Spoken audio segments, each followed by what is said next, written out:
जय हिंद दोस्तों, आप सभी का हमारे YouTube चैनल में बहुत बहुत स्वागत है। तो कैसे हो दोस्तों? उम्मीद करता हूँ कि आप लोग बहुत शानदार होंगे और अपनी तैयारी भी बहुत शानदार तरीके से कर रहे होंगे। आने वाले जो एग्जाम है, ठीक है, इनकी तैयारी आप लोग बहुत शानदार तरीके से करते रहिए। जैसे एसएससी जीडी हो गया, रेलवे एनटीपीसी है, जो भी एग्जाम आ रहे हैं, इनमें इनकी तैयारी में सबसे महत्वपूर्ण जो है वो है आपका क्या? मैथ।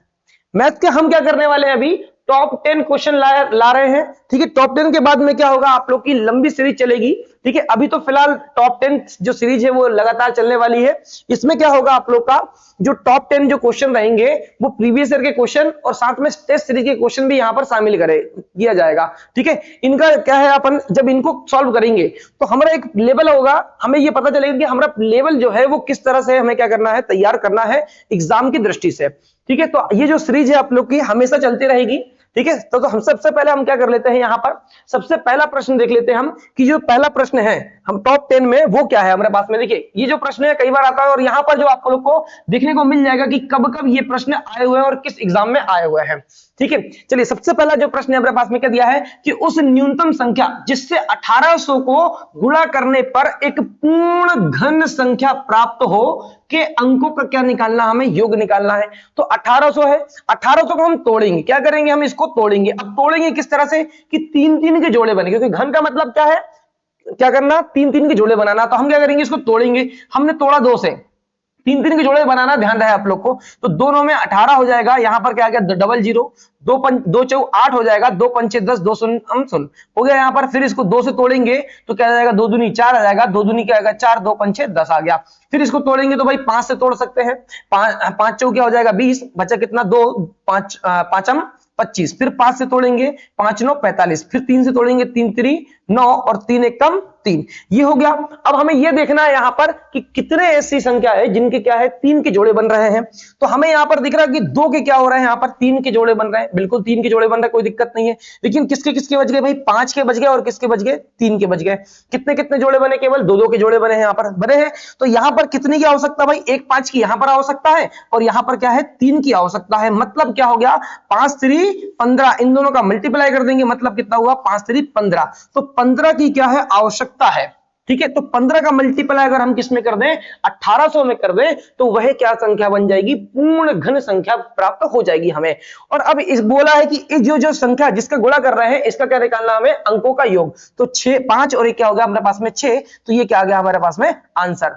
चलिए, उम्मीद करता हूं समझ में आ गया होगा आप लोगों को। नेक्स्ट क्वेश्चन की ओर बढ़ते हैं। देखिए क्या दिया है हमारे पास में, एक चुनाव में 2 उम्मीदवार थे। कितने उम्मीदवार? तो भाई 2। एक उम्मीदवार को 38% क्या है मत प्राप्त हुए और उससे क्या होगा 7200 मतों का क्या हुआ, नुकसान हुआ। मतलब वो क्या हो गया, 7200 मतों से क्या हो गया, वो हार गया। वैध मतों की कुल संख्या ज्ञात कीजिए। अब यहां पर देखिए क्या है भाई, 2 उम्मीदवार है। हमें पता है कि भाई कभी भी क्या होता है, क्या होता है, चुनाव होगा तो 100% मत होंगे। क्या होंगे भाई, 100% मत होंगे। ये जो 100% मत होते हैं, इसमें से क्या हुआ, जीत हारने वाले को कितना मत प्राप्त हुआ, 38% प्राप्त हुआ।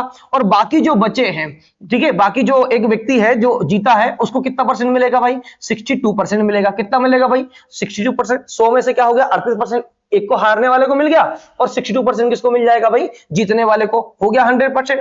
अब यहां पर देखें अपन तो ये हारा कितने परसेंट से, तो 62 में से 38 घटाएंगे, कितना आ जाएगा हमारे पास में 24 आ जाएगा बेटा।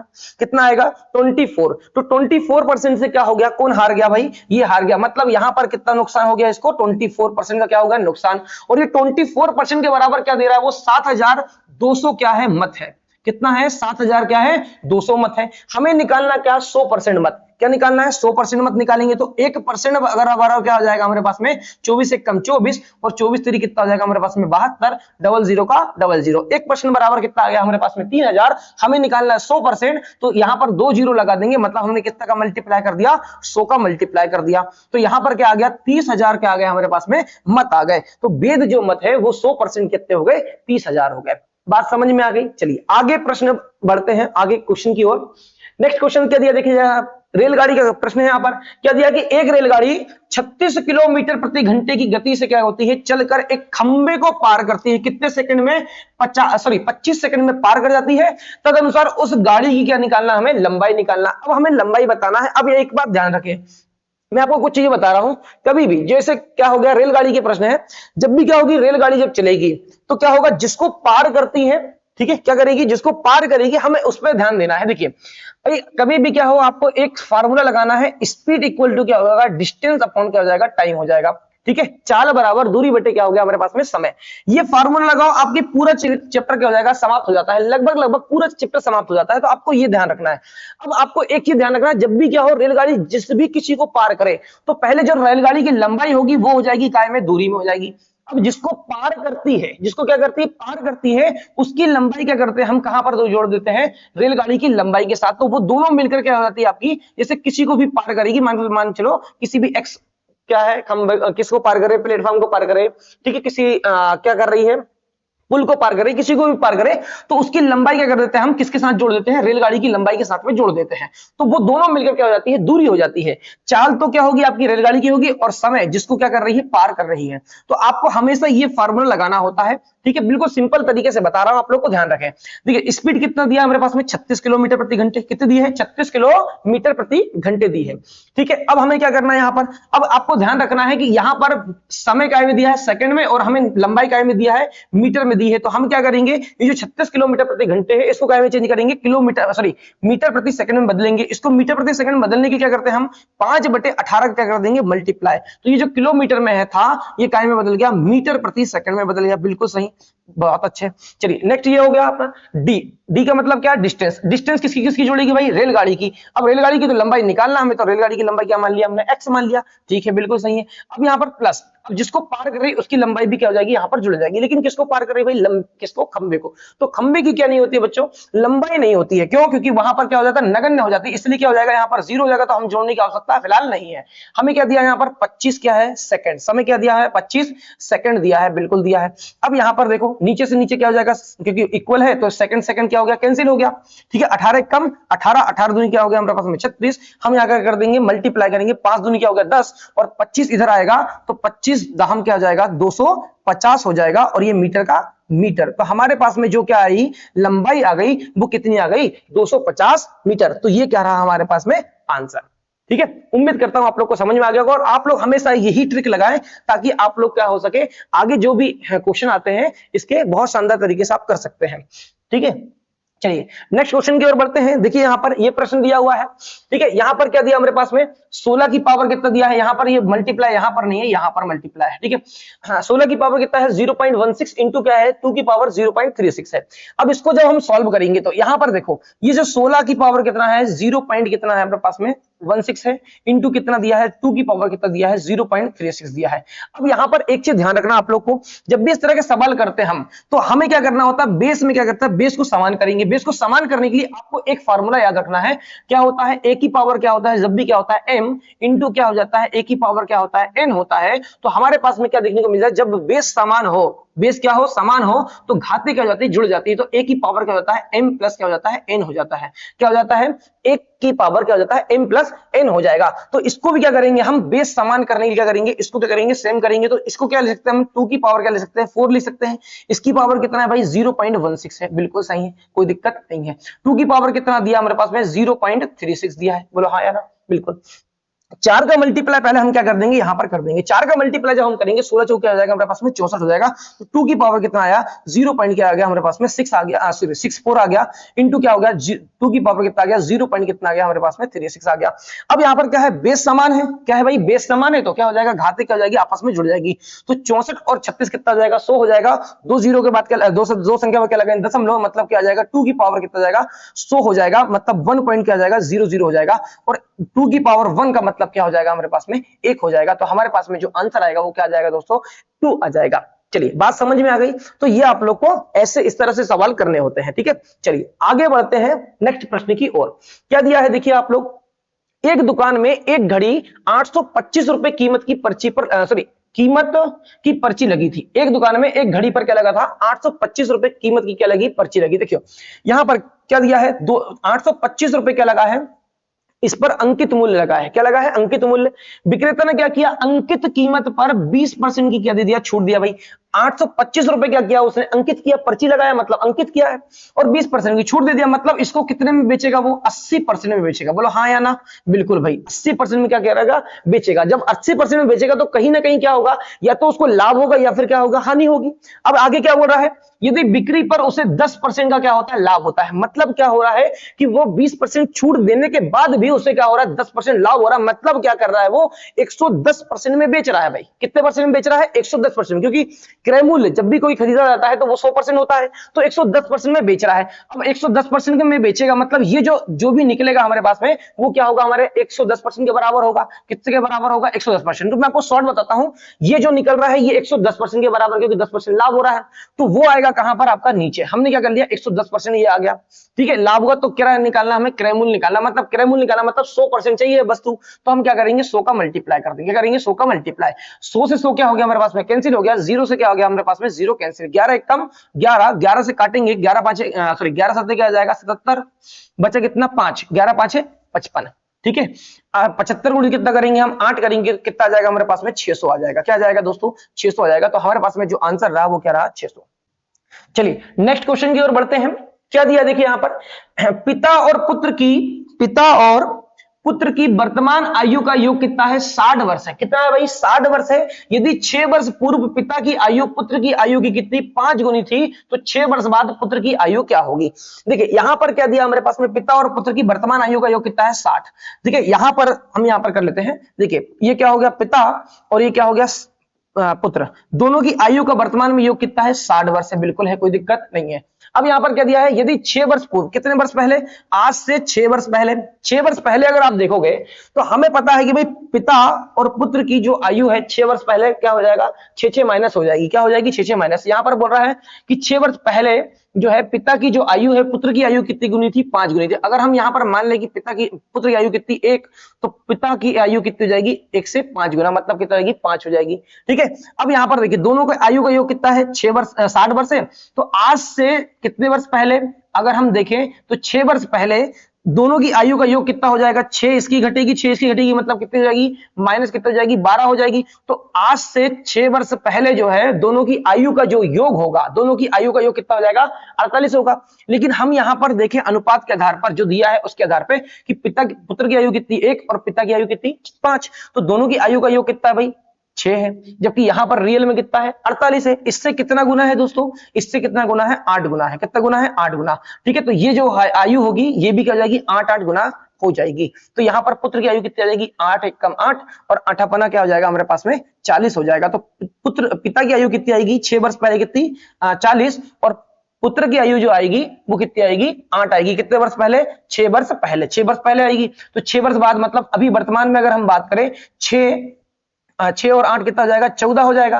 कितना हो जाएगा, 14। तो हम किसकी बात कर रहे हैं भाई, पुत्र की बात कर रहे हैं। आगे क्या बोला कि 6 वर्ष बाद, मतलब आज से 6 वर्ष बाद, तो यहां पर 14 क्या है वर्तमान में, और 6 क्या कर देंगे हम और जोड़ देंगे, कितना आ जाएगा हमारे पास में, 20 आ जाएगा। तो इसकी जो आयु आ गई वो कितनी आ गई, 20 वर्ष आ गई। किसकी, पुत्र की आयु कितनी आ गई, 20 वर्ष आ गई। चलिए क्लियर है, आप लोग बहुत आसानी से कर सकते हैं। चलिए आगे नेक्स्ट प्रश्न की ओर बढ़ते हैं। एक दुकानदार, क्या दिया है, एक दुकानदार 1140 रुपए प्रति किलोग्राम की दर से पिस्ता बेचता है और 5% हानि वहन करता है। मतलब उसको कितना हो रहा है कि वो 95% में क्या कर रहा है, इस वस्तु को बेच रहा है और 5% हानि हो गई, मतलब 95% बेचा। अब उसने 1260 रुपए प्रति क्विंटल प्रति किलोग्राम से बेचने का क्या किया, फैसला किया कि भाई अब मैं बेचूंगा, कितने में बेचूंगा, 1260 रुपए प्रति किलोग्राम की दर से बेचूंगा। तो उसका परिणाम क्या होगा, ठीक है। तो इसका क्या होगा, परिणाम क्या होगा। अब यहां पर देखो क्या हो रहा है, 1140 रुपए में क्या कर रहा है वो, प्रति किलोग्राम की दर से बेच रहा है। तो उसको कितना परसेंट हानि होगी, 5% होगी। मतलब क्या हो गया, 95% में उसने बेच दिया। अब वो 95% में बेच रहा है, तो हमें यहां पर निकालना कि भाई 1260 रुपए में क्या कर रहा है वो, अब बेचने का फैसला किया है। तो हमें ये पता करना है कि पहले क्रय मूल्य कितना था, उसने खरीदा कितने में था। तो 1140 रुपए में क्या किया उसने, बेचा है। मतलब कितने परसेंट में बेचा है, 95% में बेचा है। कितने परसेंट में बेचा है, 95% में बेचा है। और हमें चाहिए क्या, क्रय मूल्य चाहिए। मतलब कितना परसेंट चाहिए हमें, 100% चाहिए। बोलो हाँ या ना। या फिर आप ऐसा ले सकते हैं कि 95% के बराबर क्या हो जाएगा आपका, हाँ 1140 रुपए हो जाएगा। ठीक है, हमें 100% चाहिए होगा, तो 100% जब चाहिए होगा तो क्या करेंगे हम, यहां से 1% निकाल लेंगे। ठीक है, तो 1140 बटे कितना जाएगा हमारे पास में, 95 आ जाएगा। ठीक है, आगे 95, हमें क्या करना है, 100 का मल्टीप्लाई कर देंगे तो 100% आ जाएगा हमारे पास में, क्योंकि क्रय मूल्य चाहिए हमें, क्या चाहिए, क्रय मूल्य 100% होगा। तो ये जो प्रोसेस है, मैंने यहां पर ये जो शॉर्ट मैंने आपको यहीं पर कर दिया था। ये आप डायरेक्ट ऐसा कर सकते हैं कि जो दिया है उसको नीचे, और जो हमें निकालना है, जितना परसेंट निकालना है, मतलब 100% निकालना है भाई, 95% है, 100% निकाला तो 100 का मल्टीप्लाई ऊपर कर देंगे, 95 से भाग दे देंगे। तो वही बात होती है, यहां पर काटेंगे तो क्या हो जाएगा हमारे पास में, कैसे काट सकते हैं अपन, 19 से काटो, 19 पंचे 95, 19 की कितना हो जाएगा, 114। ठीक है, 0 का 0, 5 एक कम 5, और यहाँ कितना हो गया, 12 पंचे 60, 10 12 गुणित कितना हो जाएगा, 100, कितना हो जाएगा हमारे पास में, 1200। मतलब क्या हुआ यहाँ पर, ये जो 1200 रुपए क्या था, इसका क्रय मूल्य था, इसने खरीदा था। अब उसने क्या किया है, फैसला कितना किया है कि 1260 रुपए में क्या करना है, मुझे बेचना है। तो यहाँ पर जो फायदा होगा वो कितना हो जाएगा, उसका 60 रुपए हो जाएगा प्रति किलोग्राम। तो अब यहाँ पर क्या बताना हमें, परसेंट, कितना परिणाम, यहाँ पर परसेंट में दिया है आंसर, तो कितने रुपए पर भाई, 1200 रुपए पर, क्योंकि क्रय मूल्य पर ही क्या होता है हमारे पास में, हाँ, लाभ या हानि परसेंट निकलेगा। तो 1200 रुपए पर कितने रुपए लाभ हो रहा है, उसको 60 रुपए लाभ हो रहा है। परसेंट निकालना है तो हमें क्या करेंगे, परसेंट का 100 से मल्टीप्लाई कर देंगे, 2 जीरो 2 जीरो क्या हो गया, कैंसिल, 12 कम 12, 12 पंचे क्या आ गया हमारे पास में, 60। तो क्या आ गया हमारे पास में, 5% क्या हो जाएगा हमारे पास में, यहाँ पर लाभ हो जाएगा। चलिए, बात समझ में आ गई। देखो यहां पर ध्यान रखना, ये शॉर्ट आप कर सकते हैं, इतना करने की आवश्यकता फिलहाल नहीं होती है। चलिए आगे बढ़ते हैं हम, क्या दिया है, एक आयत के विकर्ण की लंबाई और उसकी चौड़ाई क्रमशः कितनी है, 13 सेंटीमीटर और 5 सेंटीमीटर है। इसके क्षेत्रफल की गणना करें। क्षेत्रफल जब भी हम निकालेंगे किसका, आयत का, तो लंबाई गुणित क्या चाहिए हमारे पास में, चौड़ाई चाहिए, बोलो हाँ या ना। ठीक है, इतना तो मालूम है अपन को। यहां पर क्या हो गया, ये आयत दिया है, क्या है, आयत। आयत क्या होता है, हाँ, ऐसा चतुर्भुज जिसकी आमने सामने की भुजा क्या हो, बराबर हो, और प्रत्येक कोण कितना होता है, 90 डिग्री का होता है। प्रत्येक कोण कितना डिग्री का होता है, 90 डिग्री का होता है, उसे हम क्या बोलते हैं, आयत बोलते हैं। ये हमने क्या बना लिया, आयत बनाया दोस्तों। अब यहां पर क्या है, एक हमने क्या कर दिया, यहां पर विकर्ण डाल दिया, क्या डाल दिया, विकर्ण। अब अगर आप ध्यान से देखोगे, मैंने क्या बोला आपको, परिभाषा में क्या बोला कि 90 डिग्री होता है प्रत्येक कोण, प्रत्येक कोण क्या होता है, 90 डिग्री का होता है। तो अब यहां पर देखोगे, यहां पर हमें क्या निकालना है, लंब और क्या, सॉरी क्या चाहिए हमें, लंबाई और चौड़ाई चाहिए, तब हमारे पास में क्या आएगा, हमारे पास में क्षेत्रफल आ जाएगा। ठीक है, लेकिन यहां पर क्या दिया हमारे पास में, चौड़ाई दी है कितनी, 5 सेंटीमीटर, और यहां पर जो है क्या दिया है, विकर्ण दिया है कितना, 13। तो ये 13 हो गया, और ये क्या हो गया हमारे पास में, जो चौड़ाई है वो कितनी आ गई, 5। हमारे पास में चौड़ाई तो हमारे पास में 5 है, ठीक है, लेकिन हमें क्या चाहिए यहाँ पर, लंबाई। अब यहाँ पर ध्यान से जब देखोगे आप, तो यहाँ पर क्या दिख रहा है हमें, समकोण त्रिभुज दिख रहा है। क्या दिख रहा है, समकोण त्रिभुज। जब समकोण त्रिभुज दिखे तो यहाँ पर ये क्या हो जाता है, आपका जो विकर्ण है वो क्या हो जाएगा, आपका कर्ण हो जाएगा, और ये जो चौड़ाई है वो क्या हो जाएगी हमारे पास में, लंब हो जाएगी, और ये जो लंबाई है ये क्या हो जाएगी हमारे पास में, आधार हो जाएगी। क्या हो जाएगी, आधार। मतलब यहां पर आधार इंटू क्या हो जाएगा, लंब, वही क्या हो जाएगा आपका, हाँ, आपका लंबाई गुणित चौड़ाई हो जाएगी। मतलब क्या हो जाएगा, क्षेत्र हो जाएगा किसका, आयत का। अब इसको आपको शॉर्ट तरीके से भी निकाल सकते हो, या फिर आप क्या कर सकते हो, पाइथागोरस प्रमेय लगा सकते हो। ठीक है, तो आप लोग को मैं सीधे सीधे बताता हूं कि जब भी क्या हो, यहां पर आप लोग को कुछ चीजें याद रख लेना चाहिए, लंब और आधार। ठीक है, और क्या हो गया अपने पास में, कर्ण। तो कभी भी क्या हो, लंब और आधार जब भी क्या दिया हो, मैं आपको कुछ बता रहा हूं, ट्राइपेड बता रहा हूं, वो याद रख लो। जैसे मैंने क्या बोला कि 3 और 4 कभी भी हो, 3 और 4 हो तो हमेशा कर्ण क्या होता है, 5 होता है। ये दोनों आपस में क्या हो सकते हैं, बदल जाते हैं। 3 4 अगर हो तो हमेशा कर्ण क्या होगा, 5 होगा। तो ये क्या होता है, हाँ, आधार और लंब का क्या, स्क्वायर प्लस क्या हो जाता है, दोनों का योग के बराबर क्या हो जाता है, कर्ण का वर्ग हो जाता है। ठीक है, आधार और लंब के वर्ग के योग के बराबर क्या हो जाता है, कर्ण का वर्ग हो जाता है। तो यहां पर आप लोग को ध्यान रखना है, ये हो गया आपका। इसको अगर 2 गुना करोगे तो क्या जाएगा, 3 दूनी 6, 4 दूनी 8, और 5 दूनी क्या आ गया, 10। तब भी ये क्या हो जाएगा, यहाँ पर अगर 6 8 अगर लंब और आधार हो तो कर्ण हमेशा क्या आता है, 10 आता है। ऐसे ही यहाँ पर ट्राइपेड और क्या याद रखना आप लोग को, देखो यहाँ पर जैसे क्या हो जाएगा अपने पास में, लंब या आधार 5 और 12 हो, लंब और आधार क्या हो, 5 12 हो, तो हमेशा कर्ण क्या होता है, 13 होता है। ठीक है, तो यहां पर ध्यान रखना आपको, 5 12 और क्या, 13, ये आपको ध्यान रखना है, मैं आपको बता रहा हूं। आप सीधे भी कर सकते हो, यहां पर क्या जाएगा, 13 का वर्ग क्या हो जाएगा आपका, आप क्या कर सकते हो, कर्ण का स्क्वायर बराबर क्या हो जाएगा, लंब का स्क्वायर प्लस क्या जाएगा आपका, आधार का स्क्वायर। आप लगा दोगे तो 169 हो जाएगा, बराबर क्या हो जाएगा हमारे पास में, लंब का वर्ग 5 25 प्लस क्या हो जाएगा आपका, आधार का स्क्वायर। यहां पर क्या करोगे, 169 में से 25 माइनस करोगे, कितना जाएगा 144, बराबर क्या होगा, a का स्क्वायर। यहां पर क्या जाएगा, ये 12 का स्क्वायर हो जाएगा। तो आप ऐसा भी कर सकते हो, ऐसा भी कर सकते हो, कोई दिक्कत नहीं है। मैं आपको यहां पर बता रहा हूं, जैसे आपको जैसे देखोगे 5 13, यहां पर क्या जाएगा, सीधे 12 जाएगा। तब आपको याद रखना है कि यहाँ पर लंब और आधार क्या होना चाहिए। हाँ 12 और 5 होगा तो हमेशा यहाँ पर कर्ण क्या आएगा, 13 आता है समकोण त्रिभुज में। ठीक है, तो यहाँ पर समझ में आ गया। तो यहाँ पर क्या आ जाएगा 12 आ जाएगा हमारे पास में, और यहाँ पर क्या आ गया लंब आधार क्या आ गया 12 और लंब कितना है 5, तो ये क्या है आपके पास में लंबाई और ये क्या है चौड़ाई। 12 पंचे क्या जाएगा हमारे पास में 60, तो ये क्या रहा हमारे पास में आंसर। ये थोड़ा सा समझाया मैंने आप लोग को, तो आप लोग ऐसे याद रख सकते हैं, ठीक है चीजों को। चलिए आगे बढ़ते हैं नेक्स्ट क्वेश्चन की ओर। देखिए एक्स का स्क्वायर प्लस क्या दिया हमारे पास में 9x प्लस क्या दिया 1 बराबर क्या दिया 0। हमें क्या निकालना है, एक्स का क्यूब प्लस 1 अपॉन एक्स का क्यूब। देखो ये सवाल को जब हम करेंगे तो क्या हो जाएगा, एक्स का क्यूब सॉरी एक्स का स्क्वायर माइनस क्या हो जाएगा 9x प्लस क्या हो जाएगा अपने पास में 1 बराबर क्या दिया 0 है। हमें जब भी क्या करना है, इस तरह के सवालों को सॉल्व करना है, तो हमें क्या करना है, इस तरह से पहले इसको बनाना है। इसको जब हम इस तरह से बनाएंगे तो क्या कर सकते हैं हम यहाँ पर, पहले तो -9x को क्या करो इधर ले जाओ, ठीक है। एक्स का स्क्वायर प्लस क्या हमारे पास में 1 बराबर क्या हो गया 9x हो गया। अब यहाँ पर क्या कर दो, इसको इस तरह से बनाना है तो हम क्या कर सकते हैं, सभी में क्या कर सकते हैं x से डिवाइड करेंगे, x से डिवाइड करेंगे, यहाँ पर x हो गया, यहाँ पर भी क्या हो गया x, और यहाँ पर भी क्या हो गया x, सभी को डिवाइड कर दिए। ये x से x क्या हो गया कैंसिल, ये 2x से x क्या हो गया कैंसिल, तो x प्लस क्या हो गया अपने पास में 1 अपान x बराबर क्या हो गया अपने पास में 9। अब x प्लस 1 अपान x बराबर क्या है 9 है, और हमें क्या निकालना, क्यूब निकालना। जब भी क्या हो इस तरह सवाल दिया, इस तरह से बना लिया हमने, और क्यूब निकालना, क्यूब निकालेंगे क्या करेंगे हम इसको, ये जो संख्या दिख रही है इसका क्या करेंगे हम क्यूब करेंगे, क्या करेंगे इसका क्यूब, और इसी का 3 गुना क्या कर देंगे हम यहाँ से माइनस कर देंगे, क्या कर देंगे हम 3 गुना क्या कर देंगे यहाँ से माइनस कर देंगे, ठीक है। यहाँ पर 3 गुना माइनस कर देंगे तो 9 की पावर क्या हो जाएगा 3 क्या हो जाएगा अपने पास में 729 हो जाएगा, माइनस 9 3 क्या जाएगा हमारे पास में 27। 729 में से 27 घटाएंगे कितना बचेगा हमारे पास में 702 बचेगा, तो ये क्या आ रहा हमारे पास में आंसर। चलिए ठीक है, समझ में आ गया होगा उम्मीद करता हूं। आगे बढ़ते हैं, ठीक है नेक्स्ट क्वेश्चन की ओर। देखिए क्या दिया हमारे पास में, शिवशंकर, गोपेश और रीना का औसत वजन कितना है 97 किलोग्राम है।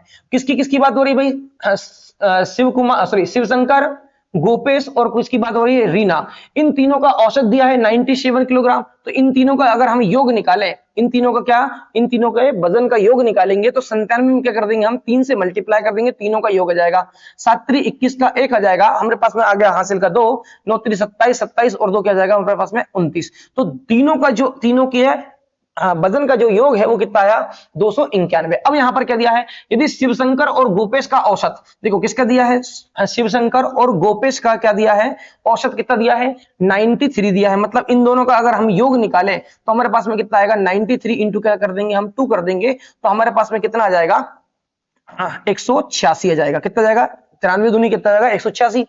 और फिर गोपेश और रीना का औसत वजन कितना है भाई, किसका किसका बोल रहा है, गोपेश और किसका रीना का जो औसत वजन है, तो इनका दोनों का योग निकालेंगे तो 82 किलोग्राम क्या है औसत है, तो योग निकालेंगे तो 2 से मल्टीप्लाई कर देंगे, 82 दूनी कितना हो जाएगा हमारे पास में 164 हो जाएगा। अब यहां पर ध्यान से देखो, यहां पर क्या हो रहा है, तीनों का वजन का योग कितना है 291 है, और यहां पर क्या हो रहा है गोपेश का 2 बार क्या हो गया वजन जुड़ गया है, यहाँ पर 2 बार क्या हुआ गोपेश का वजन जुड़ा है, तो हम यहाँ क्या कर देंगे दोनों को प्लस कर देंगे, 6 और 4 क्या होगा 10 का शून्य हासिल का 1, 8 और 6 कितना हो जाएगा हमारे पास में 14 और 1 कितना हो जाएगा 15, और ये कितना जाएगा हमारे पास में 1 हासिल का कितना हो जाएगा हमारे पास से 350। तो यहां पर क्या हो रहा है, ये तीनों के वजन का योग 291 है, लेकिन यहां पर क्या हुआ है, इन चार में कौन हो रहा है गोपेश 2 बार जुड़ रहा है, तो यहां पर क्या होगा गोपेश का वजन 2 बार है, तो यहां पर क्या कर देंगे हम ये 350 में से क्या कर देंगे 291 माइनस कर देंगे, 350 में से 291 माइनस करेंगे कितना जाएगा हमारे पास में 59 आ जाएगा। कितना जाएगा दोस्तों 59 आ जाएगा। तो ये क्या रहा हमारे पास में आंसर, ठीक है। तो ये थे हमारे पास क्या जो टॉप 10 क्वेश्चन थे, बहुत आसान प्रश्न थे, लेकिन हाँ बहुत अच्छे प्रश्न थे जो कि आपके एग्जाम में आए हुए थे, ठीक है। नेक्स्ट वीडियो में मिलेंगे टॉप 10 क्वेश्चन के साथ में, और बहुत शानदार ट्रिकों के माध्यम से करने वाले हम, ठीक है। आज थोड़ा सा क्या है मैंने आप लोगों को स्लो बताया उन चीजों को, लेकिन हाँ अब थोड़ा सा हम क्या करेंगे, थोड़ा सा अपना लेवल भी बढ़ाएंगे और थोड़ी सी अपनी स्पीड भी बढ़ाएंगे, ठीक है। नेक्स्ट वीडियो में मिलते हैं, जय हिंद। और ध्यान रहे आप लोग को, अगर आप चैनल में नए हैं तो चैनल को सब्सक्राइब कर लें, और वीडियो अगर अच्छा लगता है तो लाइक जरूर करें, ठीक है। नेक्स्ट वीडियो मिलते हैं, जय हिंद।